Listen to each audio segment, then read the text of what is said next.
शुभम, ये सब क्या है? बताता हूँ। हम दोनों ने शादी कर दी।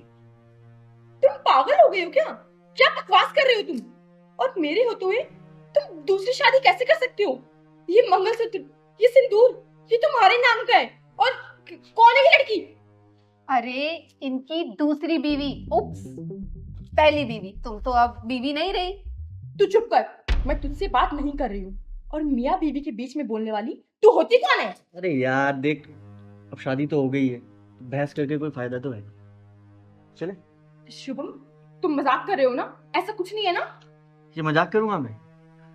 अरे शादी हुई है, मंगलसूत्र है, सिंदूर है, तुम्हें अभी भी भरोसा नहीं हो रहा क्या? तुम ऐसा कैसे कर सकते हो मेरे साथ शुभम?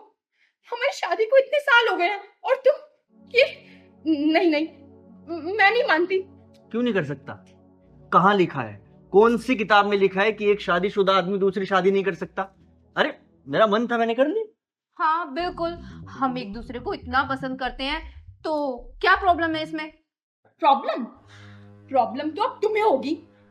तुम्हें जेल में चक्की ना पिसवा दी ना, तुम मेरा नाम हितांशी नहीं। मिलती हूँ तुमसे कोर्ट में। अरे तो जाओ ना, मैं कौन सा डरता हूँ तुमसे? और अगर डरता ना तो दूसरी शादी नहीं करता। जाओ। आओ बेबी, तुम यहाँ क्यों खड़ी दूसरी हो? शादी? अब तुम्हें पता लगेगा कि दूसरी शादी करने का नतीजा क्या होता है। तुम्हारी बीवी कितनी नकचड़ी है। कम से कम मैं तुमसे शादी करके आई हूँ, आरती वारती उतारती, गृह प्रवेश कराती। कोई बात नहीं, बाद में कर लेंगे। आओ। गृह प्रवेश के बिना एंट्री नहीं होती क्या? अच्छा शुभम, हाँ। एक बात पूछूं? घर तो तुम्हारा बहुत अच्छा है। और मैं? अब कौन जिसकी बीवी इतनी अच्छी हो वो तो अच्छा हो गई। हम्म। जा रही हूँ मैं। रहो अपनी दूसरी बीवी के साथ आराम से। और तुम्हें नाचना नचा दिया ना, तो देखना। अरे मेरी बात तो सुन तानशी, एक मिनट रुक, पहले मेरी बात। अब बोलने और सुनने के लिए रह क्या गया है? हाँ बोलो। अरे इतना प्यार से तुम्हारा पति बोल रहा है कि एक बार सुन लो तो सुन लो ना। तू तो चुप ही रह, वरना तेरे मुंह नोच लूंगी चुड़ैल। अरे यार एक मिनट, पहले मेरी बात सुन आराम से। बोलो बोलो, क्या कहना है तुम्हें, बोलो। हम दोनों ने शादी नहीं की है, ये झूठी शादी है, ड्रामा किया है हमने। क्या क्या ये सब क्या बोल रहे हो तुम? तुम्हारा मतलब क्या है? ये मेरी भाभी है, समझी? और ये नकली शादी है। भाभी? नकली शादी? ये सब ड्रामा करने की जरूरत क्या थी? जरूरत थी, तुम्हें सबक सिखाने के लिए। सबक सिखाने के लिए? मैंने ऐसे क्या कर दिया?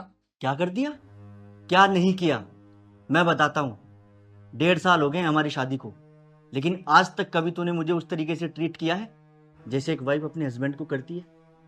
कभी मेरे लिए वो केयर दिखाई है तूने? नहीं दिखाई। 2 महीने पहले मेरी तबीयत खराब थी, डॉक्टर ने बेड रेस्ट बोला था 5 दिन का। उसी वक्त तुम्हारे दोस्त की शादी थी।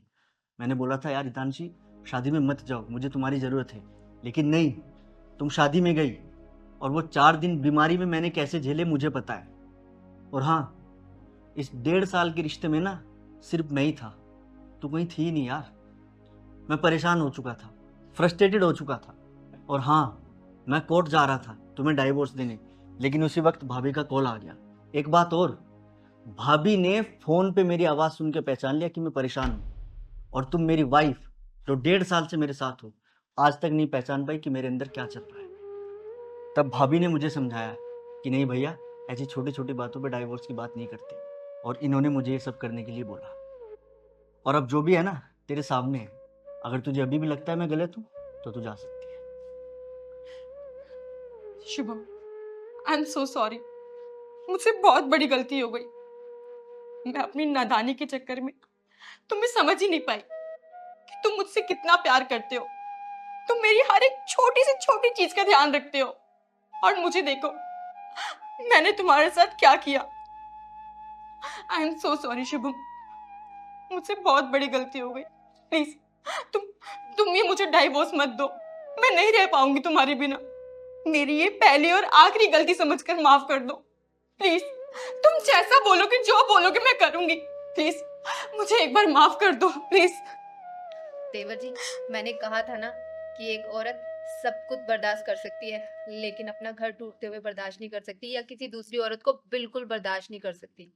और हितांशी, तुम्हें तो ये चीजें पहले ही समझ जानी चाहिए थी। तुमने इतना देर से समझा। लेकिन अब जब मैं यहाँ पे आ गई हूँ तो अपने घर जाऊं या कुछ खातिरदारी भी करोगी मेरी? अरे नहीं नहीं दीदी, आप बैठिए ना, मैं अभी कुछ खाने के लिए लेकर आती हूँ। चलो अब एक दूसरे को गले लगो। थैंक यू भाभी, आपकी वजह से हितांशी को अकल आ गई। हाँ भाभी, थैंक यू सो मच। आप बैठिए ना, मैं आपके लिए चाय और कुछ खाने के लिए लेकर आती हूँ।